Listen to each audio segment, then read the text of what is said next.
Hello there, ladies and gentlemen. It's your boy Cam the Magic Man, back once again with the Renegade Master. On this rainy Saturday, I'm drinking just a nice lemon and ginger herbal tea today, nothing too fancy. We're now Saturday the 6th of November, which means this past week, in a stream of chaos, has been the Guilds of Ravnica pre-release. So I feel like, as a kind of Magic the Gathering content creator, it is my duty to talk about the new set because I'll get internet points. So last Saturday, like the 1st or the 30th, I'm not sure, I don't do time maths, there was a pre-release and we had pretty good turnout at pre-release. And after that, we had a draft this Friday, which I've just come off the back of. So I've played Limited and I've played Draft. I now feel confident enough to talk about the set and how I feel about it. So we're going to start with my Limited pre-release, which I played in. So pre-release this year was quite interesting. The boxes that the cards, if you don't know what pre-release is and what the tournament's like, it's limited. So you open 6 packs of boosters, and then from that big lump of cards you get, you have to build a 40 card deck, so about 17 land, 23 other cards to play through with for the day, and you get matched up against people, and depending on how you do, you get placed in the tournament rankings. So one thing I found interesting with this pre-release specifically is they had, instead of 6 booster packs like normal, they had 1 guild pack, because this whole set is based around 5 guilds from Guilds of Ravnica. So we have Golgari, which is green-black, Selesnya, which is green-white, we have Boros, which is red-white, we have Izzet, which is red-blue, and we have Dimir, which is blue-black. So I'm going to be talking about those different guild names a lot. So just bear in mind that's kind of what I mean, these specific colour combinations. This is too hot to drink. Oh, it's burning my tongue.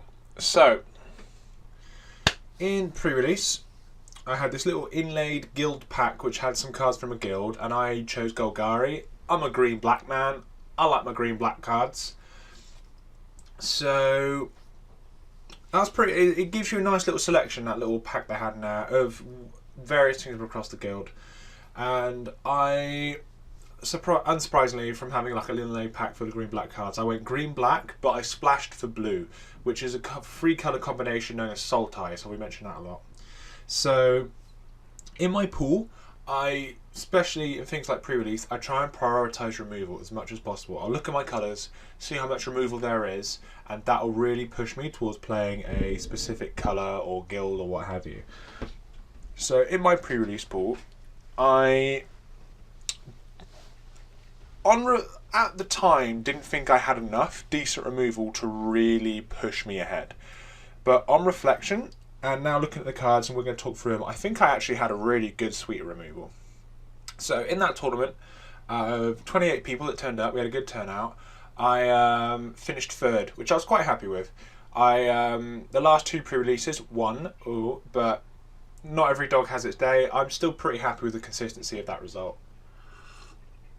So, we're going to talk through my little limited deck, my green, black, blue limited deck. And we're going to go through it and just how I thought about the cards and just my thoughts about building a limited deck in this set, if it's something you want to do. So, my removal suite, first thing I grabbed was 2 Dead Weights, which is an enchantment for a black mana. Target creature gets -2/-2. This doesn't look like the best removal ever. It says pretty much kill target creature with 2 toughness. That doesn't sound great, but this set has a surprising amount of creatures which are kind of like sitting around the 2 toughness level. And I was able to, let's say, turn 1, I will play a tap land, one of the gates which taps for 2 colours. I would pass. I would untap, play a swamp, pass. Then turn 3, once they've likely played a 2 or a 3 drop, I would play a 2 drop on my own, then use a spare black mana I had from having 3 lands to deadweight their creature, put me up on board position. Because usually in their 2 and 3 drop slot, it will just kill whatever they play. It's like pretty reliable at kind of like stabilising the board early, which is why I liked it. It also, late game, nullified their bigger flyers or reduced their big threats on the ground to allow my equal-sized threats to kind of have more of an advantage, because then they can't block into them without losing their creature. So it puts me in a better position. I also had one of the new split cards, and if you haven't seen these before, I'll probably flash it up on screen as well, but I'll just show you quickly. It's 2 little cards in one instead of a full normal card, and you can choose one of the 2 modes when you cast it and pay the mana cost for that mode. So on this one, it's Status and Statue are the 2 different cards. The first one is Status. It's an instant. Target creature gets +1/+1 and Death Touch until the end of the turn. And it's got a little hybrid mana, so you can pay green or black to do that. I like that. I didn't really use that mode quite often, because as we'll see when I start going through my creatures in this like Sultai deck, I did have quite a few Death Touches. So giving something Death Touch wasn't necessarily the best thing to do when I already usually had that on board. The main event of this card is Statue. 2 black-green, destroy target artifact, creature, enchantment at instant speed. It's completely unconditional removal for 4 mana. And you could argue, well, it doesn't have much on the upside, you don't get much else, do you? But the sheer flexibility of the card is really good. It's like Creeping Mold, 2 green, destroy target artifact, enchantment, or land. But it destroys a creature, which is much more relevant than a land in Limited. So Statue is probably amongst one of my best removal spells. I also had Severed Strands, which I wasn't too hot on. It's a sorcery, 1 of the black. As an additional cost of this spell, sacrifice a creature, gain life equal to sacrifice creature's toughness, destroy target creature and opponent's controls. So it's effectively, I read this card as, I sacrifice one of my worst creatures, usually like a 1/1 or a 1/2. I gain 2 life, and I destroy your best creature. So I'm trading my worst creature for your best creature and gaining a really small, incremental, not very impressive advantage. I wasn't too happy each time I cast this. It didn't really win me the game outright, it felt like, or give me too much of an advantage, because it does put me down on board state as well. But I kind of had to scrabble for whatever I could get removal-wise.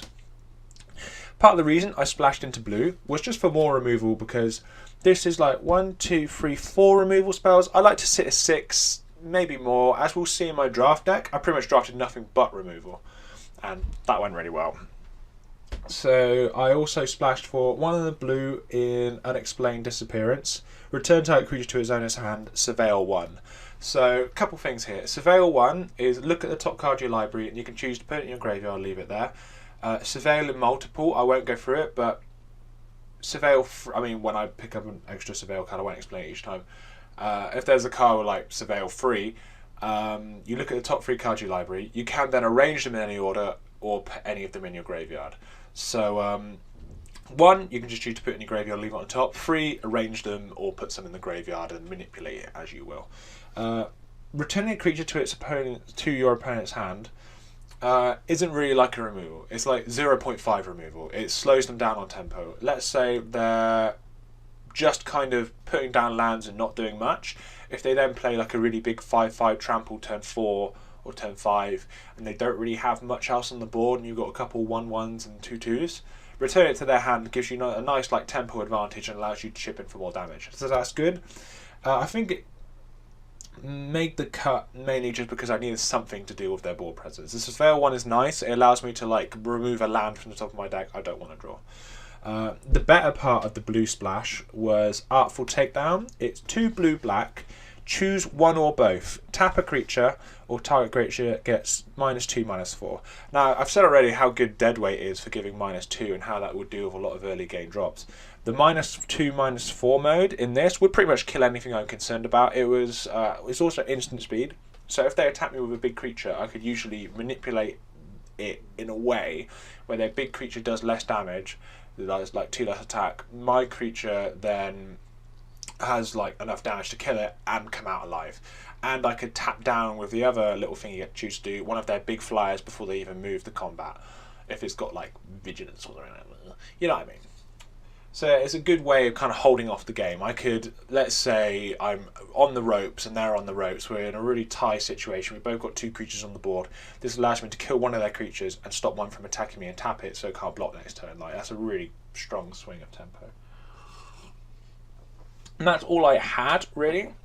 I did sideboard in against some matchups a copy of Crushing Canopy, which is 2 and a green instant, destroy target creature with flying or destroy target enchantment. Destroy target creature with flying is really, really good, especially in Golgari if you don't have a lot of the reach cards. Reach allows a creature without flying to block a creature with flying.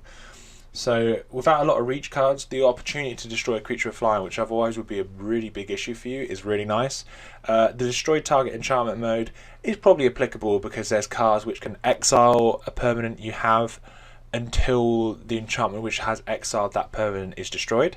So it can get you one of your very strong cards back if they're holding up that enchantment to exile it. So yeah, I would sideboard in a copy of Crushing Canopy when I felt like it was needed, just for a little bit more removal. And that's kind of like the non-creature removal I had. And looking through it, I realised I had a fair amount of creature-based removal as well, kind of. The most obvious and clear creature removal spell I had was Affectionate Indrik. 5 and a green. When it enters the battlefield, you can have it fight target creature you don't control. So he's a 4/4. So that means when he enters, you can choose for him to deal 4 damage to another creature, and then that creature does damage equal to its power to the Affectionate Indrik. So, effectively it's like 6 mana, deal 4 damage to something. And it could take out one of their little early game drops that are hanging around. It can maybe take out one of their flyers. So Affectionate Indrik, although he's quite expensive at 6 mana for a 4/4, the way you can kind of kill something and then get a blocker and attack out of him, I thought was really good. He did pull his weight. Then we had a trio of Death Touches. Now, we'll probably get into this more in my draft deck, where I did draft a lot of little Death Touches, but I think Death Touch is absurdly strong in this set. Death Touch puts such a weight of decision on your opponent. So if you don't know what Death Touch is any amount of damage this creature would deal to your opponent. No, not any amount of damage this creature would deal to another creature is enough damage to kill that creature. So if you have a 1/1 and they have a big 7/7, your 1/1 would still kill that 7/7. So let's say they're in green-white, Selesnya. Selesnya's plan is to play a lot of very big creatures by tapping their creatures for mana using creature-based effects. So they play a very big creature, like a 7/5 or 8/8 or whatever. You have a 2/2, which effectively reads if they block it, they die. If they attack and you block, their creature dies. And if you have more than one Death Toucher out and they only have very big creatures, they're not going to want to trade. It's really disadvantageous for them. So if you have like a little 2/2 Death Touch or a 1/1 Death Touch, a lot of the time that reads this creature is unblockable almost. And 2/1 damage a turn, if it's like from turn 1 or turn 2, does really start to rack up, and it can put you in a nice advantage in terms of life, particularly towards the mid and late game. What I had in the green, black, blue sealed deck was 2 copies of Pitiless Gorgon, which is 1 black, black, or well, it's like the green, black hybrid mana. So you can pay 1 black, black, 1 green, green, or 1 black and green to play it. So you can just, whatever combination of black and green you have, you can play this. And it's a 2/2 Death Touch. That's what it does. But I did rate this card pretty highly. Like, if I was drafting, I'd probably, if I had the opportunity in Selesnya or in Golgari to pick up a Pitiless Gorgon, probably would. I feel like it's definitely worth it. Even in Dimir, I'd consider picking one up. I feel like it's a pretty powerful card. And then we had, the main event is Okran Assassin. So it's 1 green, black for a 1/1 Death Toucher. All creatures able to block Okran Assassin must do so. So when you attack, all of their creatures have to be blocked on this one creature, because you can block a single attacking creature and multiple creatures. So let's say they have 5 creatures, you have 6. You play an Okran Assassin, you pass turn, they play another creature, decide not to attack into you. Next turn, you attack with Okran Assassin, all of your 5 other creatures are able to attack in. They're not blocked because all of his creatures are blocking Okran Assassin. Then with the 1 point of damage, you can choose which of their creatures to kill with the Death Touch. There's a situation where I was against someone who played the really strong Selesnya Mythic, I think it's Tristani, Soul of the Accord or something. It's a 1/4. When this creature enters the battlefield, summon 2/1/1 soldiers with lifelink. All other creatures you control get +1/+1. He summoned that, put the soldiers down. Then I had an Ocran Assassin on the board from the previous turn. I just attacked. Then I killed his very powerful creature because he just played it, and like it couldn't attack to tap itself, so it had to block my assassin. And so if you do see an Ocran Assassin out on the board, really think about what you're playing, when and why. Don't feed the assassin. Don't play a bigger, more powerful creature they can then just choose to destroy when they attack next turn, unless you have some kind of combat trick or some kind of removal spell to do with the assassin. I think Ocran Assassin is going to be a very signature card for Golgari. So that's all my removal suite. That's all the ways I have to remove creatures. And one extra thing I will say about the Assassin, the Gorgon, and the Affectionate Indrik, often they will kill themselves in taking something else out and killing another creature and put themselves in the graveyard. And that is really relevant for the Golgari set mechanic, which is called Undergrowth. So for each creature card in your graveyard, when a creature of Undergrowth enters the battlefield, it will gain a beneficial effect, like you will gain 5 life if you have 5 creatures in your graveyard, or 4 or 3 depending on how many creatures there are, or a creature you control will get +X attack for each creature you control in the graveyard, things like that. In drafting Golgari, no, not drafting, in playing a sealed Golgari deck, it felt good just to trade off creatures, put them in the graveyard to fuel those effects. But I didn't have many kind of quote-unquote payoffs to kind of capitalise on the bodies I was putting in. I only had 3 cards of Undergrowth. I had a Rhizome Lurcher, which is 2 black-green for a 2/2. It enters the battlefield with a +1/+1 counter on it for each creature card in your graveyard. Rhizome Lurcher I rate very highly because I was usually playing him as a 4/4 for 4, which is a good body, a good number of stats.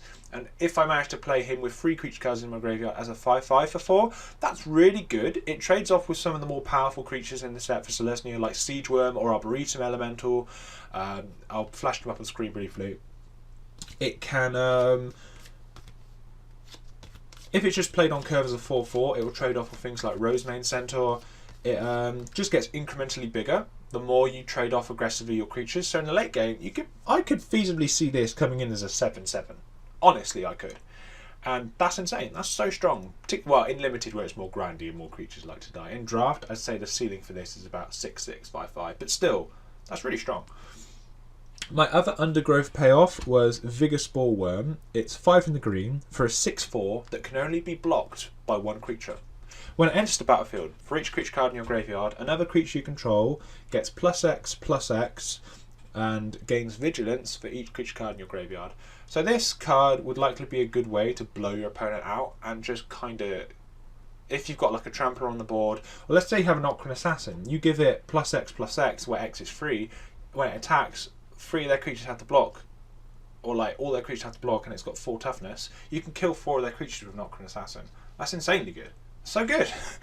So I did like Vigor Spore Worm. He felt good when I played him, but because he was quite high on mana, I did switch him out for that Crushing Canopy in my games against a lot of flyers, where his kind of late game presence wasn't really going to stabilise much. And my little pre-release foily boy, which has like the date of the pre-release on, was Hatchery Spider, which is 5 green, so 7 mana for a 5/7 with reach. That body alone, it was really good. It stabilised the board so well. It could deal with a lot of anything that was thrown at it and block it really efficiently, and it would just kill any flyer pretty much. No flyer can really stand up to Hatchery Spider unless it's got some kind of additional bonus on it. It also has Undergrowth. When you cast Hatchery Spider, reveal the top X card of your library, where X is the number of creature cards in your graveyard, and you can put a green permanent with converted mana cost, that's the overall cost of the card, with a lower converted mana cost than X, onto the battlefield. I never really hit anything off of my Hatchery Spider.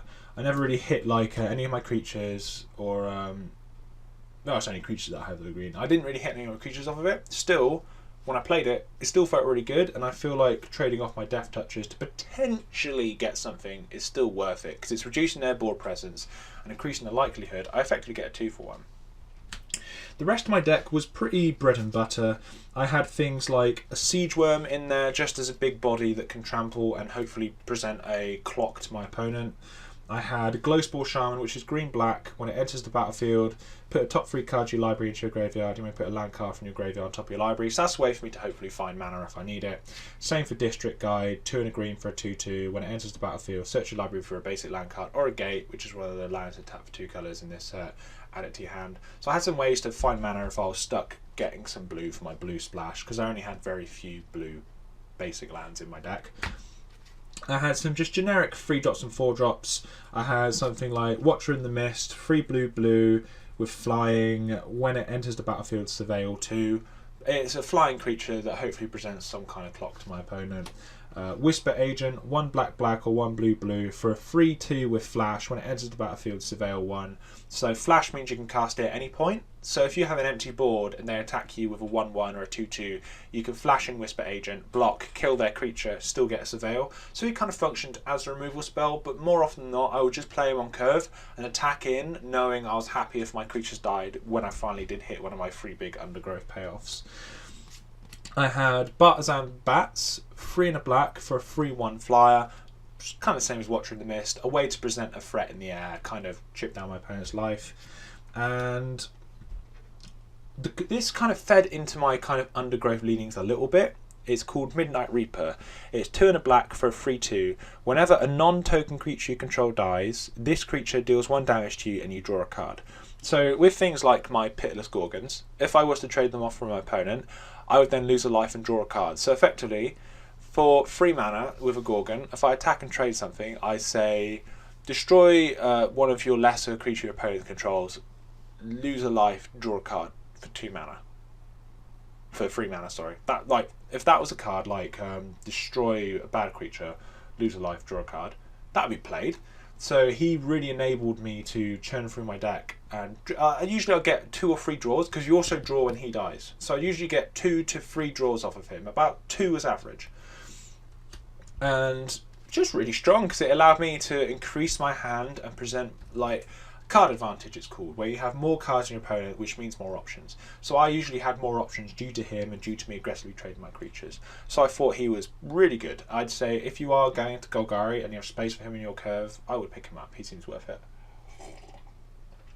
And I've got 3 more little cards which are kind of nothings in the deck. Well, not nothings actually. I also drafted an Iron Shell Beetle, chose from my pool an Iron Shell Beetle, which is 1 in the green for a 1/1. When it enters the battlefield, put a +1/+1 counter on target creature. Bear in mind, when that trigger goes on the stack, if in response they kill your Beetle, and your Beetle is the only creature on the battlefield, you will then have to put your counter on one of your other opponent's creatures, because it's a target creature, not a creature you control.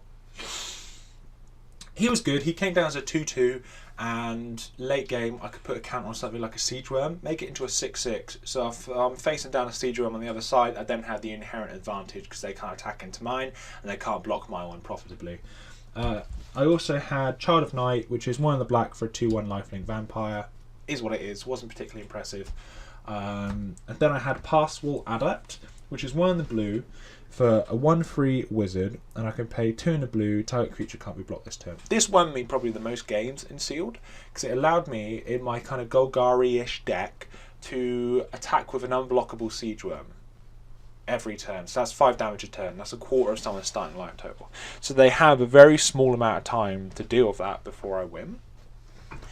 I wouldn't play this guy in draft as readily as I played him in Sealed, though, because I feel like if someone was able to draft a deck like I managed to draft, he would just be dead, because you will play your big threat. Your big threat would be killed by someone with better removal suite than you, or just available removal. So then he just becomes a 1/3 that you pay free for him not to be blocked. I could be wrong on this assessment, but I just feel like he's very reliant on the rest of your board state being good for you to be able to kind of capitalise on his ability. If your board state's not good, you're just paying a bit of mana to chip in, tapping one of your creatures, and if it's kind of a stalled board state, that allows your opponent to attack into you profitably as well if you've tapped one of your defenders. So it's like, is he good, is he bad? I'm kind of iffy on him. In this kind of situation, he was good because it's like a slower meta. People haven't been able to choose their cards as much as you would in draft. Oh, it's lemon and ginger. Sweet tea has sorted me out. we also had in my pool 3 guild gates, and I think in draft or in sealed, I think you should prioritise guild gates. Now, guild gates are a land which enters the battlefield tapped and taps for 1 and 2 colours. So I had a Dimir guild gate which taps for blue and black, and I had 2 Golgari guild gates which tap for green and black. And I feel like these are worth prioritising. I feel like you should aim to have 3 in your deck. So let's say you're in green white and you're splashing a bit of black. You probably want to pick up 2 Golgari guild gates if you can, just to enable that green splash to work better, and probably 1 Celestia guild gate. Because yes, they're quite slow on tempo, but when you think about it, a normal mana base that you have in limited is just a group of basics, which isn't too good because you're really relying on just drawing what you need, whereas playing a guild gate in that situation is like playing 1.5 lands, because it will enable you more of the time to play what you need to play in a given situation. One card I will highlight as not being good though in comparison to these guild gates, I think it's Trans Guild Promenade or something. It's a colourless land. When it enters the battlefield, pay 1 or sacrifice it. It enters tapped, you can add 1 mana of any colour. That card is a trap. Do not play that card. I think it's dreadful. Dreadful card, because it enters tapped, you have to pay 1. So let's break this down. You're on turn 3. You have 3 mana available. You draw your card. You play your land for the turn. It's the guild that comes in tapped, you have to pay 1. You pay 1 to keep it. You then have 2 mana available on turn like 4. That's dreadful. Like, if you were to play a tap land, like a guild gate in the scenario, you'll then have 3 mana open, so you're kind of at a level amount of mana and not down mana. Let's say you were to play a basic land in that scenario, you would be up a mana for that turn. It's just a mana deficit effect in a format which I feel is very important, just to keep establishing your board or keep threatening to kill your opponent's creatures. The fact it taps for 1 mana of any colour, the kind of easy mode it presents you, is not worth the investment you have to have and the tempo deficit you have to have. Because a lot of the times that land will just read, you do nothing for a turn, but you have a land that taps for any colour. Good job. Like, it's just, I believe it's bad. So that was my limited deck for pre-release. It's nothing too crazy, I think. I just think I had just a load of death touches and a load of removal, which just allowed me to establish a presence whereby my opponents just couldn't stop me. So yeah, I came third with that. Pretty happy. I feel like I managed to play through not the best of decks and just kind of win just by being a bit cheeky. So then we had the draft event. And right off the bat, I went for, I don't know the name of this colour combination. Grixis. I went for a Grixis deck, which is blue, black and red. So Golgari, so a draft first. Let's go straight bare bones. A draft is where you have 3 sealed packs in front of you. You open a pack, choose a card and pass it to your left or right, depending on which round of the draft it is, which pack. And at the end of it, because you've chosen a card from each time a pack's been passed to you, you should have 45 cards roughly. And then with that 45 card little pile you've chosen, you'll make a deck and play for the evening. It's different from Limited in the fact you can often, by selecting the cards you have, go more into one archetype or more into one type of play, because it's quite a lot of strategy to it. You have to kind of watch what your opponents are doing, or like see what cards are coming to you and identify what colour combinations or what strategies are open, aren't being picked by other people, that you can then move into and establish yourself in. So to the left of me in this draft was Mozzie, great guy. He was drafting Boros, red-white, and he initially was going to go into blue-black, which I later went into to go blue-black-red. And so he was very keen on picking out red and white cards, but not like the blue-red cards or the black cards or whatever. Next to him again were 2 other people who were both drafting right next to each other Celestia, green and white.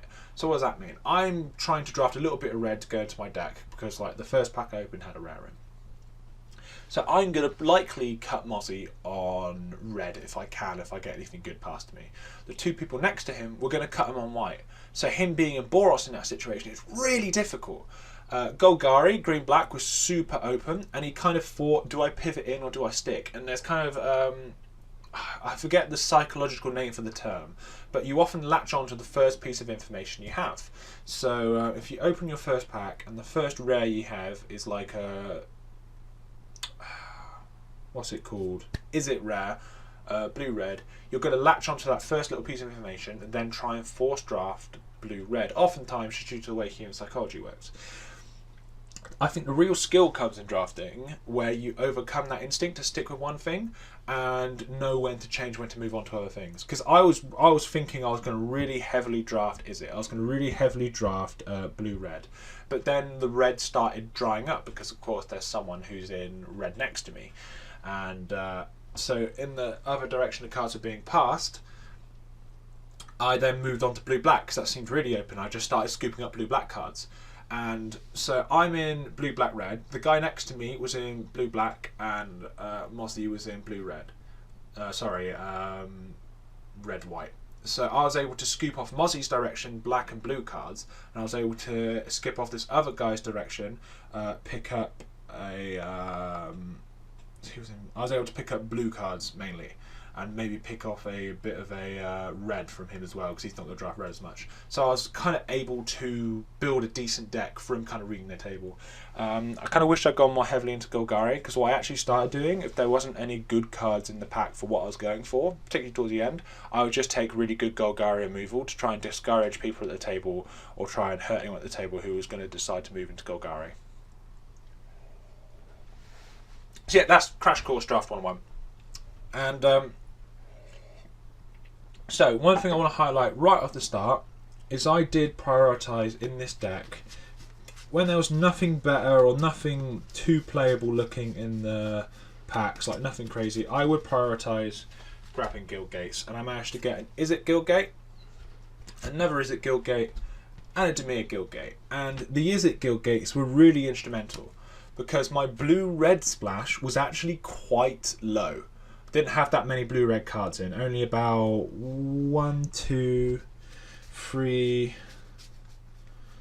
only about 3 blue-red cards in, which had blue and red specifically in their cost. So having 2 gates down, effectively it's a mountain that comes in tap for me, or an island that comes in tap for me, or enables me to play one of my splash cards much more easily than normal. So I think prioritising these, knowing I was going for a bit of a blue-red thing, was a good thing to do. And Dimir Guild Gate offers both of my main colours I was in, which is blue-black, which felt fine. So, one thing that really characterised this draft, because no one was particularly in Golgari, and in one direction one guy was green-white, one guy was green-white, and one guy was red-white, all of the black removal from that side that was being passed, I was just getting. So what defined this draft for me was just the amount of removal I was able to scoop up and have. And so, off the bat, I've got 2 deadweights, which we talked about before. I've got Price of Fame, which is 3 and a black. This spell costs 2 less to cast if it targets a legendary creature. Destroy target creature, Surveil 2. I've got one of those. I've got 2 Deadly Visit, which is 3 black, destroy target creature, Surveil 2. So it's like Price of Fame, but it costs a little more in most situations. I had a Capture Sphere, 3 and a blue, flash.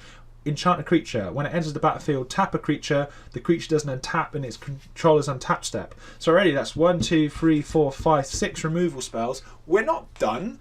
I also got Plague Crafter. It's a creature for 2 and a black. When it enters the battlefield, each player sacrifices a creature. So I would sacrifice my worst creature. And usually, if I was against one of the guys in Celestia who were just powering out his big threats, they would have to sacrifice their really big threat, and I would sacrifice like a 1/1. We also had 2 Hired Poisoners, so 1 mana, single black mana, 1/1 Death Touch, and I've talked already how good I think Death Touches are. He was effectively a 1/1 unblockable most games, or if I was facing down a big threat, a way to kill their creature when it attacked me. I had Sure Strike as a combat trick, 1 in the red, a creature I control gains +3 attack and first strike, which is enough, particularly as a lot of my curves are around 2/2s or 3/2s or things like that, to kill any large threat they're coming at me with and keep my creature. So that's another way to kill creatures.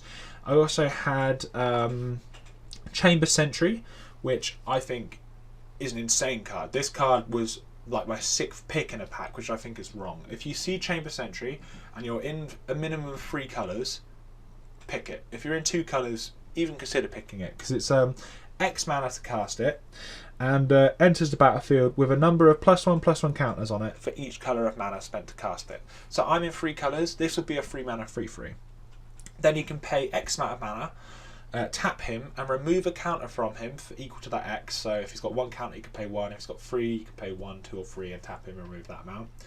Deal the amount of damage equal to the counter removed to him to a creature. So if I was against something like Boros and they're playing 2/1 first strikes and 1/1 cards which say have all these crazy text on them, and if you put counters on them they get really, really strong. With something like a Chamber Sentry on 3 on the board, for the rest of the game I could pay 1, tap him and just kill anything threatening they played and just insanely establish my board state. So that's another way to kill creatures. We also had Sonic Assault, which doesn't necessarily kill creatures but allows me to deal with them. It's 1 blue-red, tap a creature opponent controls. Sonic Assault deals 2 damage to that creature's controller, and it has Jumpstart, so I can discard a card from my hand, exile this from my graveyard and cast it again. This was a really, really good way of just tapping down the most threatening creature once I kind of run out of steam from killing all the things I could. Tap down the most threatening thing, attack with my border little guys, deal 2 damage to them, then chip in for free. So over 2 turns, if they don't block, or they have no other relevant blocker, just a big like 8/8 or whatever, if I tap it twice, then I've done a total of 10 damage to them if I just have like 3 power and toughness on the board in 2 turns. That's insane! Sonic Assault I really think is a powerful card.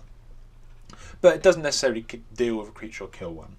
And the same is true for Darkblade Agent. It's 1 blue-black for a 2/3. If I surveilled this turn, it gets Death Touch, and when it deals damage to a creature, draw a card. So it puts him in a situation is, do I trade off a creature with his 2/3, or do I let them draw a card? 99% of the time, people will let me draw a card, and that's why I think Darkblade Agent, just as a side thing, is really powerful, because it's a really good card advantage engine. I would play a 1 blue-black creature for 2/3, which said, effectively, do 4 damage to your opponent, draw 2 cards in most games. That's really good. It's really good, especially when I've got all this removal to draw into and kill my opponent's threats. So the more cards I get into my hand, the more dangerous I become. I had 1, 2, 3, 4, 5, 6, 7, 8, 9, 10, 11, 12, 13. A potential of 13 ways in a 40 card deck to kill or deal with my opponent's creatures. That's mental. Just from reading the table and just scooping up all the removal I could that seemed to be free, I've created just a wall of death no one could push through. So against these green-white or red-white decks I faced green-white, then I faced red-white, then I faced another red-white in the finals of this draft. Anything they did I would just kill, and it gets to the point where they can't draw more cards because they just don't have much inherent card draw. So then I would just have a beautiful big hand of bountiful things, draw more ways to kill their things, and just trip them down with 1s and 2s and 3s, and just get to a point where I could just grind out a game. In terms of the rest of the texture of my deck, I didn't really have anything that was too crazy. So I had a Notion Rain, which is 1 blue-black for a sorcery, surveil 2, draw 2 cards, this card does 2 damage to you. That's a good way for me to, like I say, dig for all this removal I have and hopefully deal with their creatures. And I had another way to dig through my deck, which is Risk Factor 2 in a red. Risk Factor deals 4 damage to opponent unless that player lets you draw 3 cards. So this effectively said, it's also got Jumpstart, so I can cast it again. This card reads, deal 4 damage to my opponent, then deal 4 to him again, or draw 3 cards when I cast it from my graveyard again. So that card was really good. It allowed me to effectively, some games, know my opponent, if I had it in my hand, was starting on 16 to 18 health, which put me at a good advantage to be quite aggressive. In terms of big bomby creatures, the rest of my deck didn't really have anything too mental in it. I had an Erratic Cyclops, which was 3 in a red for a 0/8 Trampler. When I cast an instant or sorcery spell, he gets +X attack until the end of the turn. So like, let's say I have a Deadly Visit in my hand and I've got a Cyclops on the battlefield from last turn. I would play a Deadly Visit, 5 mana cost to kill a creature. My Erratic Cyclops becomes a 5/8 Trampler, which is really, really strong. It could allow me to really punch through a lot of damage. A lot of the time what it was acting as is a 0/8, you can't attack me with your big creature because it will become tapped and I'll just block with this thing. So Erratic Cyclops was just a really good way for me to stall off my opponent's more powerful creatures and chip through with like my 1/1s or my 2/3 death touches. I also had Crackling Drake, which is the closest thing to really a bomb I had, and the reason I prioritised getting the Guild Gates to help my mana costs. He is blue, blue, red, red for a 0/4 flyer. When it enters the battlefield, draw a card, and his power is equal to the number of instant and sorcery cards I own in exile or in my graveyard. So usually he'd be coming in as no more than a 2 or a 3/4 eventually towards the end game when I started using a lot of my removal. Because some of my removal, like Dead Weights and Capture Spheres, are enchantments. So I only really had 1, 2, 3, 4, 5, 6, 7 instant sorceries in my deck. So a lot of the time I only hit 3 or 4, so he'd mainly be at a 3. But still, a 3/4 flyer, when I'm just killing everything they do, presents just a good enough clock for me to win. I also got Rampaging Monument, which is 4 mana for a 3/3 trampling artifact creature. He enters the battlefield with 3+1/+1 counters on him. So he's a 3/3 in total because he's a 0/0 normally. And whenever I cast a multicolored spell, put a +1/+1 counter on Rampaging Monument. I never really triggered him that much. I've only got 1, 2, 3, 4 multicolored spells in my deck, so I triggered him once I think in the entire draft. But just a 3/3 trampler when I'm putting so much pressure on killing their creatures is enough. It's like a lightning bolt every turn if I'm able to get through with it, so it presents enough of a clock to threaten my opponent. I had a Burglar Rat, which is 1 on the black. When it enters the battlefield, each opponent discards a card. Just a way for me to threaten their hand a little bit, especially against Boros and Selesnya. Like I was saying, they don't have a lot of ways to restack their hand. Making them discard a card is very powerful, and then it's either a chump block or something I can sacrifice later on if I need to. I also had 2 Dimir Informants, which is 2 in the blue, for a 1/4 when it enters the battlefield, Surveil 2. So I've got Price of Fame, 2 Deadly Visits, and Dimir Informant and Notion Rain. So that's in total about 6 ways to surveil. So a lot of the time I was able to trigger my Darkblade Agent 1 or 2 times in the game to give it Death Touch and be able to chip in for that damage. But the important part, I think, of the Informant is it's a 1/4. So it blocks a lot of creatures. A lot of things kind of sit around the 3/3, 2/2 range in the early game. It blocks a lot of creatures and also allows me to prime my draws, because I think the ways I had for surveilling allowed me to consistently draw the removal, hence why I did so well. If I haven't mentioned since or before, I won this draft. If you could tell by how excited I am about this deck, I beat the 7 other players and just went to the top and like first. And the last cards I had were just a Leapfrog for 2 in a blue for a 3/1. It has flying as long as you cast an instant or sorcery spell this turn. A lot of the times he didn't really present too much of a relevant effect for blocking. It was more just if I've cast an instant or sorcery, I deal 3 additional damage to my opponent. It did close me out 1 game, but in general I wasn't too amazed about Leapfrog. It was just the best thing I had. I was getting cut a little bit on blue for one direction. He was just the best creature I could grab. And I also got Dowser in Lights, which I don't think's too bad. Dowser in Lights is a 4 in a black for a 4/5, so he's a black Fawnhide Wolves. He's just a vanilla 4/5, but when the rest of my deck was so good, it could carry the weight of having a less good creature to kind of act as a clock or as a big blocker as a threat to my opponent, where I'm killing so much of their other stuff or dealing with so much of their other stuff. So yeah, I wouldn't really prioritise ever drafting him if you have to, but if you do play him, I don't think you'll be upset. He's actually quite a good curve topper. And yeah, that's my limited deck, my draft deck, and what I managed to create. The big takeaways, I'd say, are Chamber Sentry is very, very strong. Death Touches are very, very strong. And getting all the removal you possibly can will win. Because I looked at this deck and thought, I probably won't do well because I don't have any big threats. Didn't matter. Because my big threats is killing your big threat. So then my little threats are the big threat. So I was just able, from what I had, to make the best of it and just kick ass, really. It felt good. Yeah, big takeaway though is Chamber Sentry I think is so good, because he'll be a 3/3 attacker when I need him. He would be a removal spell when I needed him.